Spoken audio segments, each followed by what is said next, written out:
grown up. Oh. I'm gonna get that to come.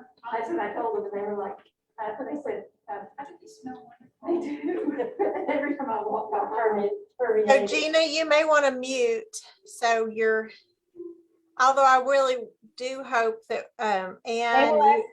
They'll ask questions. I'm going to mute us. Thank you. okay, y'all feel free to ask questions, but since we can hear the classroom chatter in the background between that and the tornado siren, you know, it's just a little crazy. Oh, that's nice with the panoramic view. Yeah. Nice. Yeah. Patricia, I had your bio. Just going to give you a reminder to spotlight your video, please. Spotlight her video.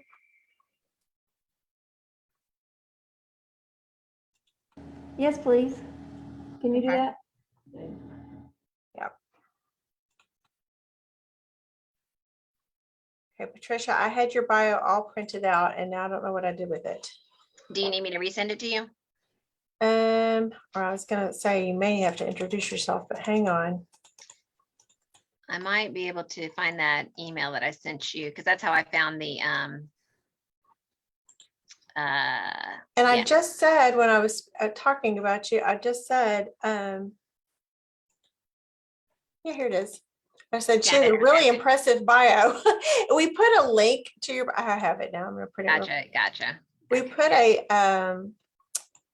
a link to your bio on our login page, so folks can read more about My crazy life. Yeah, well, it's crazy really, life.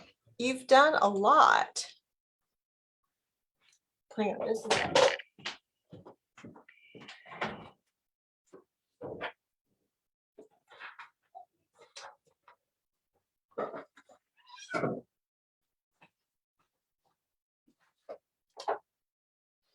Okay, well, it is noon and this is Wednesday. We have a guest speaker that I know y'all are going to be excited to hear from today. Hi, Patricia. Good afternoon, everybody. We are on our public Life Quest of Arkansas Facebook page. We're on Zoom. We have some members attending in person at Second Pres, watching us on Zoom. So we have a lot of different ways to interact and connect with Patricia today. If you're on Facebook, I'll be watching for your questions and comments. And so please feel free to type those on the Facebook page and I'll relay them to our speaker. But I'm going to get into reading her bio because it's impressive. It really is. Like I had no idea. I was like reading going, oh my gosh, she really knows what her stuff. So Patricia Blick is our guest today. Thank you, Ann West, for connecting us with Patricia. Ann's always full of good connections for Life Quest. Patricia is the executive director of the Quapaw Quarter Association. This is Little Rock's historic preservation advocate, which I didn't know. You took this position in January of 2017, and before that, you were the deputy director and the certified local government coordinator of the Arkansas Historic Preservation Program. That's a mouthful, which is an agency of the Department of Arkansas Heritage. Before Arkansas, you were chief historic preservation of the city of Annapolis in Maryland. You have held historic preservation positions at the federal, state, and local levels, including time with the United States Army Ordnance Center and School, the White House Historic Association, and the Maryland Historic Trust, and Mount Vernon, the home of George Washington. I was reading that. I was like, oh my gosh, we're so lucky to have you in Arkansas. Patricia served on the board of the National Alliance of Preservation Commissions until her term as board chair was completed at the end of 2019. So that was even while you were here in Arkansas. Correct. Doing both jobs. Okay. Yeah. I'm going to skip to your education. Has a master's degree in American Studies with a concentration in, of course, historic preservation from George Washington University in DC, and a bachelor's in economics from James Madison. Both really great schools. I just love that you're here, that you have settled in Arkansas, and we're never going to let you leave. because we're Well, thank benefiting from all you. this expertise and experience. But what did you have to share with us today? Well, thank you very much, Leah. And I was going to also say thank you to Anne for recommending that I present today. And I'm here to talk about the QQA Tour of Homes, which we are fairly well known for. We've been doing it for many years. So my plan is just to give a little bit of background on the tour, how it came about, and then to talk about this year's tour and what their opportunities are. I'm going to admit something right off the bat I hadn't planned on saying, but I'll be honest with you. When I took this position as the director of the QQA, I was a little bit scared because of the tour of homes, securing the houses, getting the volunteers, getting the sponsors. And I do have, a little bit of history in nonprofit organizations, but for a while now, I've been working for either municipal or state government. So that necessity or the urgency of, doing fundraising and what have you is not as high. And so I was intimidated by this annual occurrence of the QQA. But I've come to embrace it and love working with the volunteers and the team and my board. And so it's kind of crazy, isn't it? Just how you land like where you land. But thank you very much for having me. And again, thank you also to Anne. Not only obviously does she help you, but she is one of our most awesome volunteers. And so we appreciate her very much also. If you're ready for me to, I'll go ahead and share my screen and. Yeah, anytime. Okay, and get going with that. So let me queue up my program. And again, thank you for that nice, warm welcome.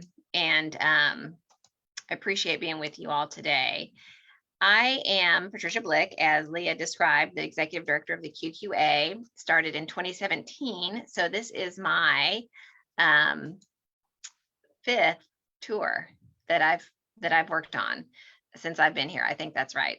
So as I mentioned, I plan on talking a little bit about the history of the tour before we get into the details of this year's tour, and just put it out there on your understanding of the QQA that the tour of homes is the QQA's oldest function.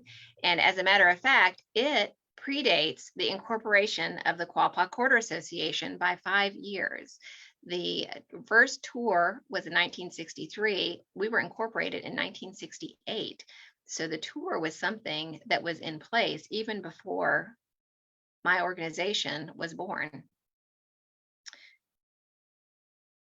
I want to reference, before I get into the meat of the presentation as well, that I have a couple of really good resources that helped me prepare for this tour. And I have given talks about the QQA and the tour in the past. And I just want to share with everyone that we have an excellent resource of our old newspapers, the Quapaw Chronicle digitized. We had them scanned and digitized last year, and 2020, 2021 during the pandemic. And so some of my information and even some of these illustrations, this one particularly, are from our Chronicle. And if you go to the website, our quapaw.com website, you'll find a button that allows you to go into this offsite storage facility where we have those resources, and you can search by topic and find lots of information about properties and people and events. So I want to acknowledge that. And then also I wanted to acknowledge an excellent history that was put together by Dana Nixon. Dana was the president of the QQA Board of Directors, and she compiled a very wonderful, concise history of the QQA. And of course, it covers a lot of information, but she also naturally, because it's such an important part of our history, has a lot of good information about the tour. So I just wanted to, right off the bat, share that. And there is a link as well on our website to Dana's history. So if you're interested in learning sort of about the evolution of this organization that is over 50 years old, you can find that on our website. So let's get back to the tour topic. The first tour was held on November 3rd, 1963. And I would say it was markedly different than the way we have the tours today. But I want to reinforce that the goal of that tour is the goal of our tours today. And that is that we want to introduce people to Little Rock's historic resources and also share why they need to be preserved.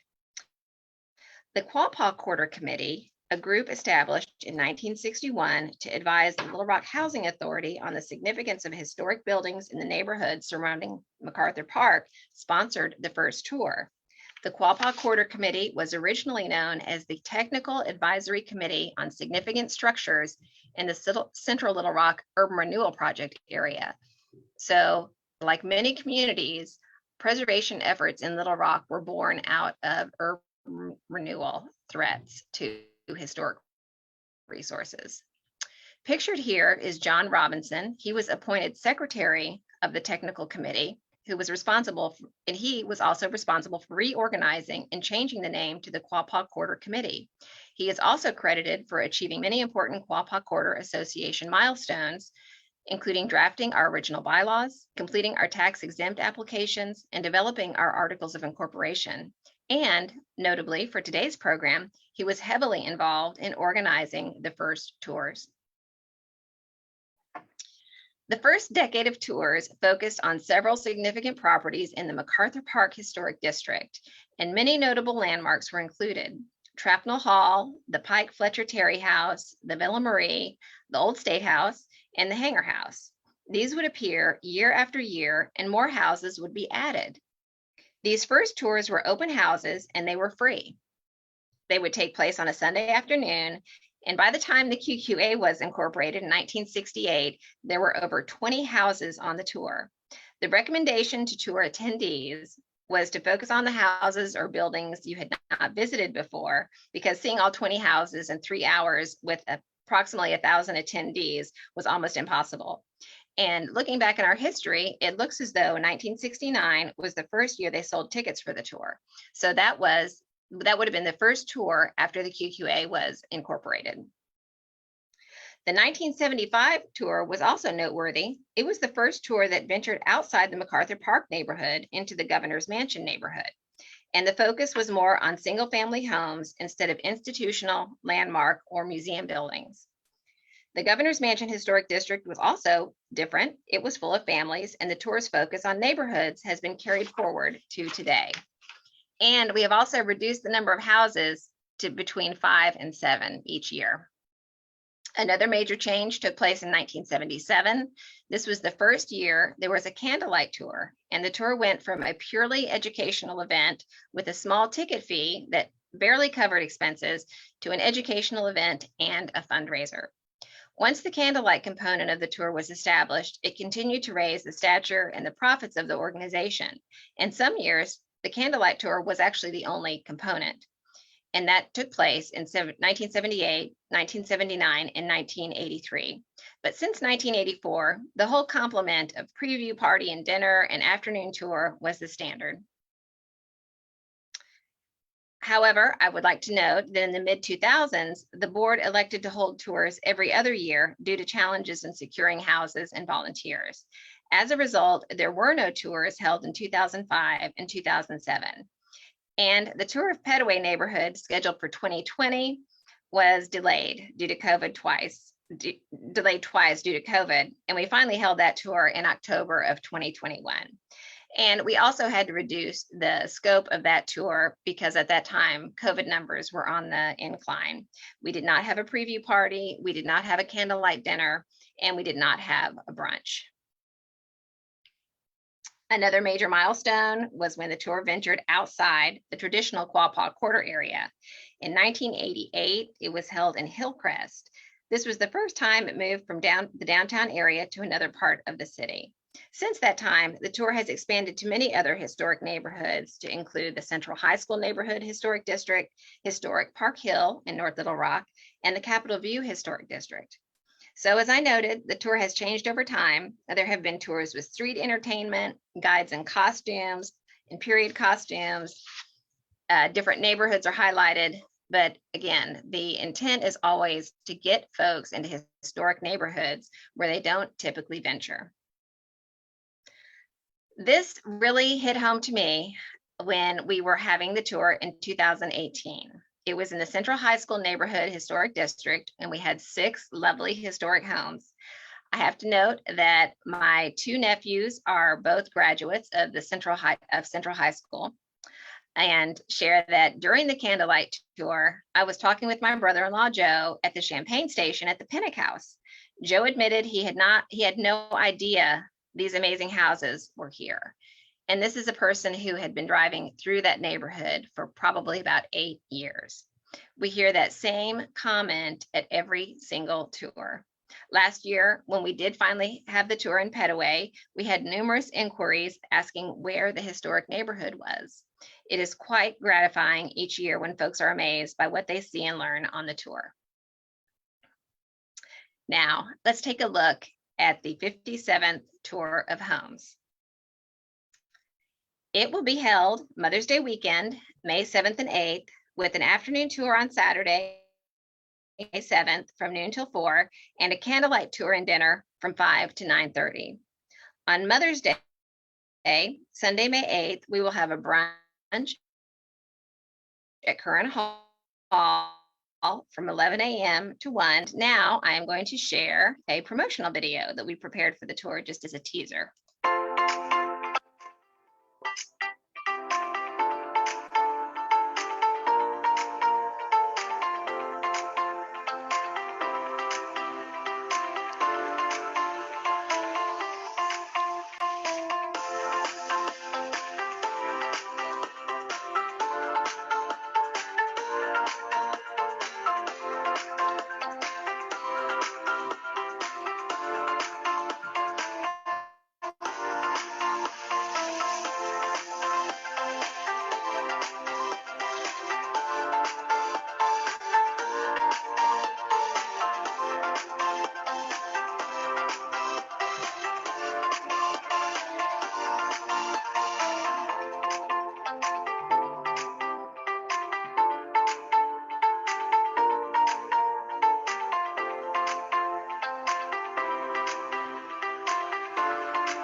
Oops, it looks like I may have stopped it by accident because I looked at the chat. I'm sorry, y'all.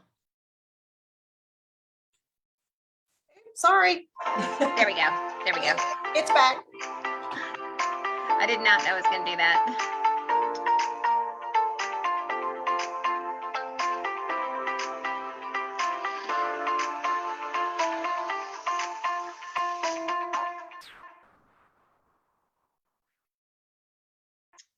All right, so hopefully you enjoyed that. It is absolutely a teaser because you don't get to see inside the houses unless you come on the tour. But we have been doing promotional videos for the past few years. We did not do one, I don't believe, for Petaway because it was just so uncertain as to whether or not that tour would move ahead. But since I started, we've been doing them every couple of years, and it really helps us when we are able to market the tour. So let's take a look at each of the individual houses. I'm going to give you a little bit of background on each one. We have 6 houses on the tour this year. We have a bonus house on Saturday night that will only be available to folks who are coming to the candlelight tour and dinner. So 7 houses altogether, which I think is, like I said, a good number. We actually did have another house that would have put us at 8, but it was unable to get some, they were overly ambitious about getting some work done that was not able to get done. So they just felt like they couldn't be on the tour. So we were okay that they pulled out, but we will probably have that on tour when we do Governor's Mansion again. So let's start with the Farrell House, number 2. It is at 2111 South Louisiana Street, and it is owned by John Bowyer and Joyce Gates. The Farrell House number 2 is one of 4 houses built on adjacent lots along South Louisiana Street for local businessman R.E. Farrell. These houses were all designed in 1914 by Arkansas architect Charles L. Thompson and were specifically designed as rental properties. This 2-story bungalow with craftsman style details features a 1-story covered porch along its front facade, as well as an unusual combination of brick and stucco exterior cladding. This house was recently renovated and restored by the current owners. The Caruth Cochran House at 320 West 18th Street, owned by Barry and Suzanne Sims. The Caruth Cochran House was built around 1882 for George W. Caruth, a local attorney and businessman. It was a one-story picturesque combination of several Victorian-era architectural styles, including Gothic Revival, Italianate, and Queen Anne. The Caruth family sold the home in the 1890s, and it eventually came into the possession of Harry K. Cochran, a local merchant. Mr. Cochran extensively renovated the home during the early 1900s, adding living spaces in the former attic and dramatically altering the exterior with new colonial revival style details. The Cochran family lived in the house until the 1960s, when it was turned into a rooming house. The home was returned to single-family use after an extensive renovation in the late 1970s. The Old Methodist Parsonage at 401 West 18th Street. The owner is Tara Tenon. This two-story brick house was built in 1927 to serve as the parsonage for the First Methodist Church of Little Rock. It was designed by prominent Little Rock architect John Paul Allman and built by George Burden, the contractor who built the Arlington Hotel in Hot Springs. Designed and constructed in the Georgian style, the home features a symmetrical facade with a low-hipped roof and columns that flank the front door. The parsonage was occupied by a succession of ministers and their families until 1966, when a new parsonage was built. It was then sold and subsequently renovated. The Max Mayer Cottage, 317 West 17th Street. Owner, Richard Steinkamp.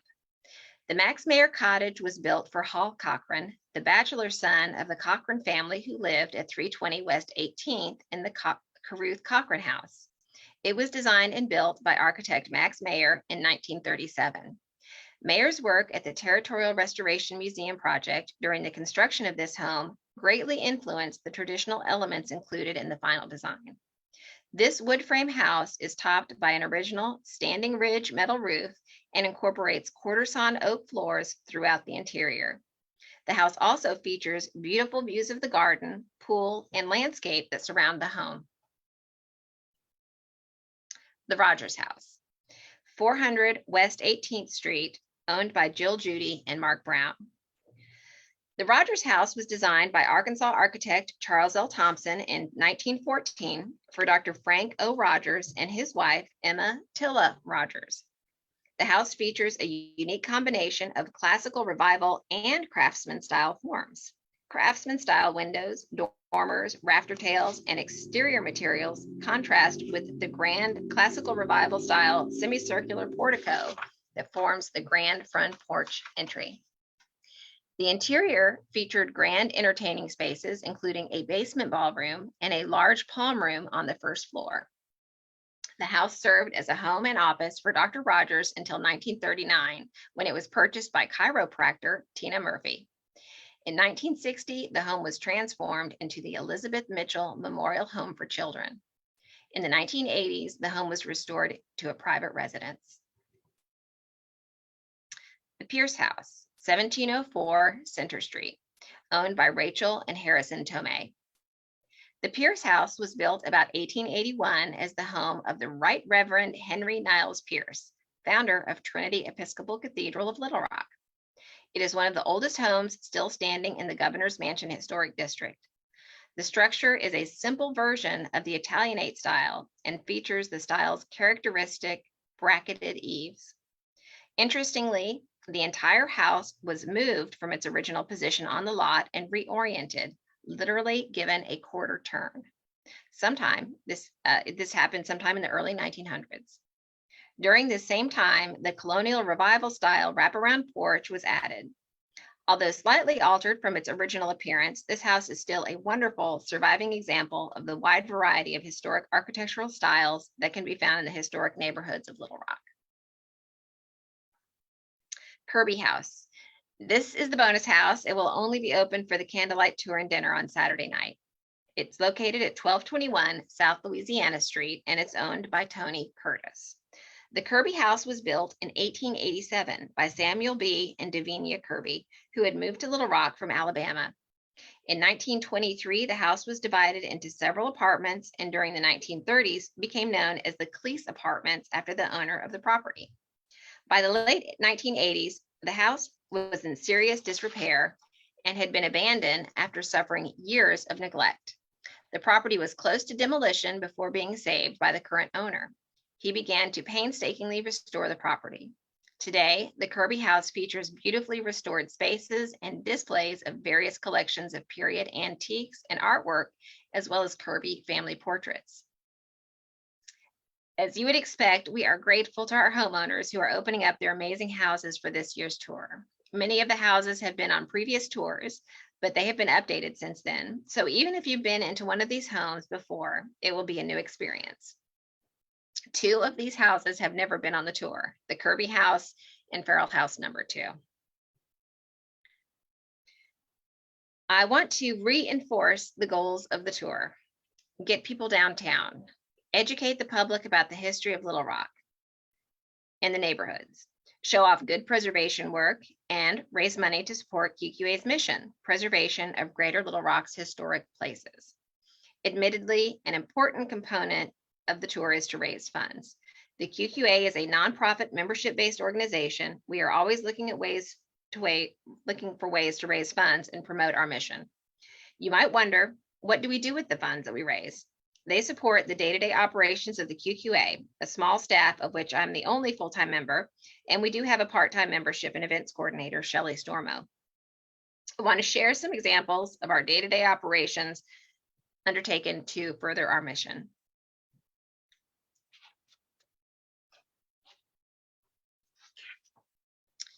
This is what preservation at the local level looks like.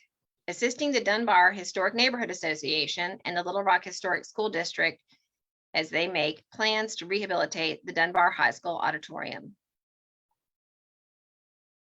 It is lobbying the Arkansas legislature to improve incentives for historic preservation.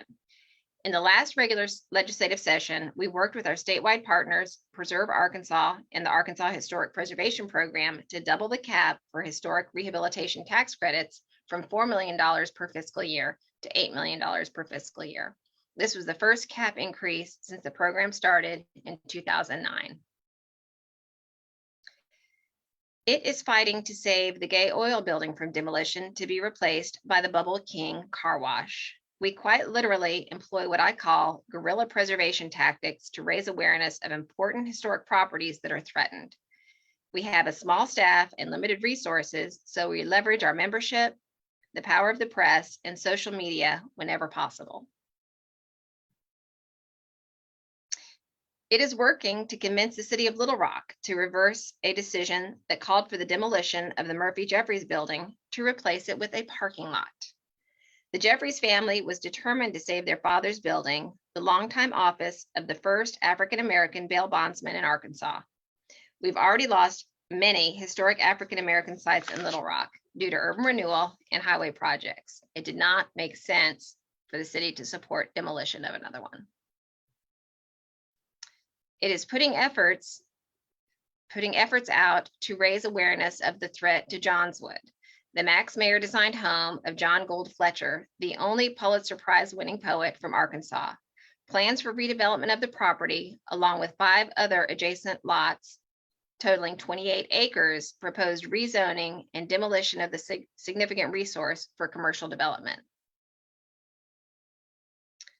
Funds we raised through the tour allow us to tarp a severely deteriorated property. The Tabor Patterson house is in legal limbo. The owner has died with no will and no heirs. We are working with the local real estate attorney to shake it from this limbo, but even this will take time, so it needed some immediate intervention. Obviously, this is not a long-term solution, but we hope that this will hold long enough to get a new owner secured who will rehabilitate the house.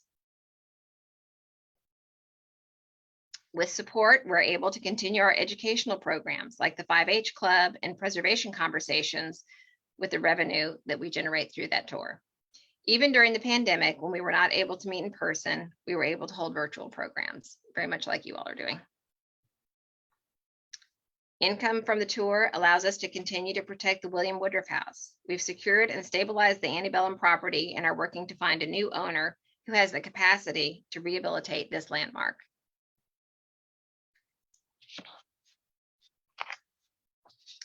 I hope that you will attend the tour. If you're interested, we would love to have you volunteer. You can find information on tickets and volunteering at quapaw.com. We would love to see you Mother's Day weekend. This is me with a group of volunteers last night at the Caruth Cochran House doing our tour training. It is a lot of fun and it helps us a lot, as you can tell. So that is information about the tour of homes and what we have going on with projects that the tour supports. So I'm happy to take any questions or comments or suggestions for next year's tours. Okay, I'm ready and I'm listening. I'm going to spotlight you now so our members can see you better. All righty. So I'm ready for Anne or Kathy or any of our online members to ask away. I'm sure there's a house that you were thinking of that you're wondering, why is that not on the tour? What's been some of your most popular homes that people are asking for? Well, you know, part of it is reaching out to folks, and we do get suggestions. We try to, you know, we try to move around every couple of years to different neighborhoods, but we're really at the mercy of the homeowners. And so, as I said, you know, we did have one house that would have been a lovely tour house. They just had some projects they were undertaking that just were not going to get done. And I think that, you know, renovation and rehab projects are suffering just like everybody else with supply chain issues. So, yes, but amazingly, just about everybody else who was approached said yes. So we almost had an overabundance of houses. We can't go back to the days of 20 houses. That was just I don't really know how they did that, frankly, other than they repeated a lot of them so people didn't go back to them. Yeah, because do you have a volunteer like on every floor and every part? Well, actually, it's usually more than that. So, for example, the image I just shared of the Caruth Cochran house, that house is over 5,200 square feet. And so what our house chair, that's Callie Williams, she's an architectural historian and works with the homeowners to develop the path that the visitors will take, as well as a script. So she'll help prepare the historical information about the house, but then they will also put in personal information. So if they want to share what they've done since they've owned it, as far as renovation, or if they have a particular furnishing that they want to highlight or artwork, she works with them. And so I would say at the Caruth Cochran house, we will have probably 7 folks on a shift. And part of that is, you know, someone at the front door to give a little bit of an overview of the property, but then also to manage the flow. So if it doesn't seem as though the flow is moving very quickly through the house, they will hold people at the front. So they're sort of a initial interpretation, but also a gatekeeper. And then we'll have people stationed in various rooms, and they will talk about that room and the furnishings and the artwork. And then, you know, folks will move past them into another room. So it's not as though you stay with one guide throughout the house. You'll have different guides throughout the house. And it really is just dependent upon how large the house is.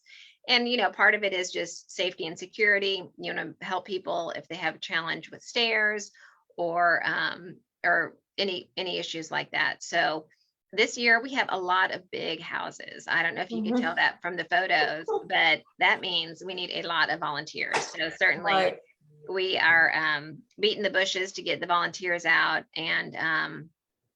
And I think it's going to be, when you said, what are the houses people want to see?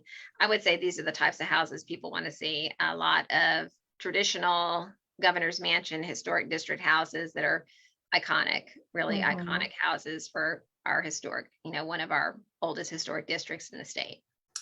I can imagine working with some of the homeowners would be a really positive, rewarding experience because they've added their own layer of history to the home and they maybe know some stories about it. But I can also imagine that it would be a little bit difficult to work with the homeowners. You know, they may have some decor that doesn't really match the period, or Right. have But some I think, preferences that you don't want. well, but that's part of the story. And truly, that is what we think makes the tour appealing to people, because I think, sometimes people say to themselves, oh my gosh, I can't live downtown. I don't want to live in, an 1895 house because I don't want to have those furnishings or Mhm. a kitchen in the basement. And so what's wonderful about the tour is that you can see modern living in these historic houses. And yes, there are probably some houses you're going to see that are almost like a museum, but for the most part, these are people who live in their houses like we live in our houses, anywhere in the city. And they have brought them up to code, so they don't have safety issues with plumbing and wiring, and they also furnish them to their own taste. And that is what I find so interesting. And I think that also helps people understand, even if you live in an old house, you can make it your own. And I am always, impressed and honestly inspired by people's boldness. And this is funny. So yesterday we were at the Caruth Cochran house. Judge Sims and his wife Suzanne they have just an amazing framework in which they live, this historic property with amazing trim and floor plan. But then they also have some really fun contemporary art and light fixtures, and they just remodeled the kitchen, and it makes it much more usable for them. And I think to myself, wow, my house is very beige. I think I need to get some more color or wallpaper or something. So I feel inspired by that some folks kind of think outside the box about how they want to make their house their own. And I love it. Well, that's interesting to hear you say that. Your background, I read historic preservation, historic conservation all over your bio. So it's kind of neat to hear you say, but you're open to individual preference and interpretation, as you say. That's neat. Well, and how you're going to save an old building is put it in use. So if we cannot find ways to adaptively reuse these historic buildings or rehabilitate them for current use, then we are dooming those buildings to oblivion. So we have to figure out how to work with people and make that house, or it doesn't even have to be a house, it could be an income producing commercial property as well. How do we bring it up to code and put it into use for today? And I love to hear that you're helping with the Dunbar. Is it the middle school? It is now, exactly, that's right. And Dunbar, I don't think a lot of people realize that it is a Rosenwald school. So it is a school that got funding from the founder of Sears. And there are Rosenwald schools all over the country, a lot in the South, that got funding for African American schools because they weren't getting public support. So the Rosenwald schools are quite precious, and ours is quite monumental compared to a lot of them that you would see that were almost like 1 and 2 room schoolhouses. And it is a great property. It is a great story. And I'm working with Angel Burt, who is the director of the Dunbar Historic Neighborhood Association. They're working on having that auditorium renamed in honor of Lawrence Price. It is quite an honor to be able to sit at the table with the folks that are really doing great work. And wasn't it at one point Little Rock High School, Dunbar Middle School? It was the African American complement to Central High, and amazingly it had a name that made it sound much more of a vocational school. It was sort of like Little Rock Technical School or something like that, and then the name was changed, and it's great to see it in use. And quite frankly, because the school board was successful in getting that millage passed, they're going to be able to do some basic infrastructure work and also rehabilitate that space, which it needs. So I heard you say your kids went to Central. Both of my nephews went to Central, and my daughter is a freshman at Central right now. Okay, so my kids went to Central, my coworkers' kids went to Central, and we've sat through plenty of baccalaureates in that 19-something 10 theater gymnasium where right the wooden seats are falling apart, and there's no sound system, and the scrolling on the ceiling and walls is crumbling. And I thought, ooh, this could really use some historic preservation. So I hope that's on your It, list at some point. yes, it could. And I'd say that the team at Little Rock School District has pursued supplemental funding to what they get from the Little Rock School District. They've done some really great restoration work. And but yes, If it's Little Rock Central High School. exactly. It's quite literally the most historic high school in the country, really. Right. Yeah. And, So we need to take care of it. yes, Sure. yes. And I think there will be opportunities. You know, they've gotten some of the envelope of the building worked on. They're going to be working on some construction projects because of those portable classrooms and some facilities for sports. And they are, my daughter was just in the play at Central. She was in High School So Musical. you know the and sound system. I can completely appreciate that, but I think those Yeah. are certainly things that could be upgraded and updated. But nonetheless, the facility is still a remarkable building, and the history is just It amazing. is amazing. So in the few minutes that we have left, we have a question about what is a project, a preservation project here in Little Rock that you feel, whether you've worked on or it was has been done, that you think you're most proud of, or you're think is the most important for our city. Well, obviously, the Woodruff House is near and dear to us. The founder of the Arkansas Gazette, William Woodruff, built the house. It's over on East 8th Street, and was constructed in 1942, and it was on the cusp of foreclosure when the QQA stepped in with assistance from the city and the state to purchase it. And we would love, obviously, we would love to be able to do the rehabilitation work on it, but the price tag is pretty staggering. So we anticipate that there will be some private interest in it, but it's an 7,000 square foot building, and it needs everything from top to bottom. So that acquisition took place before I came to the QQA, but I'm proud that we stepped up and did that, because quite literally it could have been demolished. Right. It's in such poor condition, but it is a great building, and it is absolutely not beyond saving. I have to say, it's like every day to day, we have opportunities to educate folks, to collaborate with folks, and some of the projects that I shared, I'm really proud of the work that we do on a day-to-day basis.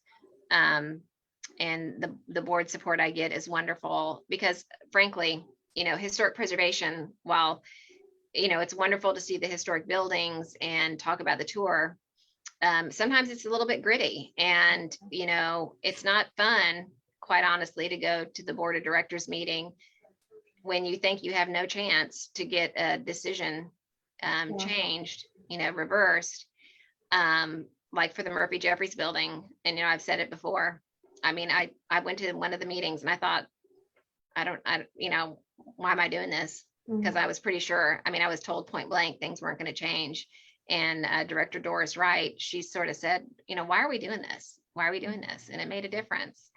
And does it upset some people? Yeah, because the folks next door wanted to tear down the building for their parking lot. So I think that, we do a lot of things that are fun, and we do educational things, but there are a lot of challenges on a day-to-day basis. And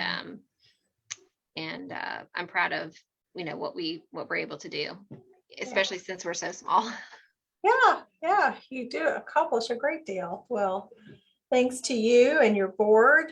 Thank you for taking the time out. I know, give us a first date and what we need to do to get signed up again. Remind us of that. Sure thing. So if you are interested in volunteering, or if you're interested in buying tickets, just go to quapaw.com. The tour is Mother's Day weekend, May 7th and 8th, and the general tours are on Saturday, May 7th from 12 to 4, then on Sunday, May 8th from 1 to 5. And if you do volunteer, you can get a free ticket. So that's the incentive to entice folks to come out and help with the tour. Okay, so I'm gonna write that down. Quapaw.com. QUAPAW.com, and it's right there on the front of the website. All right, I'm gonna put that on Facebook too. Great. So y'all sign up, get out. It's a beautiful thing to do with your mom or not. That's right. Grab a friend And she's asking for volunteers. So I know we have some folks that we might be interested in that as well. We just really want to say thank you for being here. I'm glad that you came to Arkansas and Thank you. stayed, and we benefit from having you here. Well, thank you so much. I appreciate the opportunity to talk about the tour and talk about the QQA. All right, so you can see your presentation, Patricia, on our Life Quest of Arkansas Facebook page. Feel free to share it with others, and thank you. Have a great rest of your afternoon. Great. Thank you very much. Y'all take care. Okay, thank you, everybody.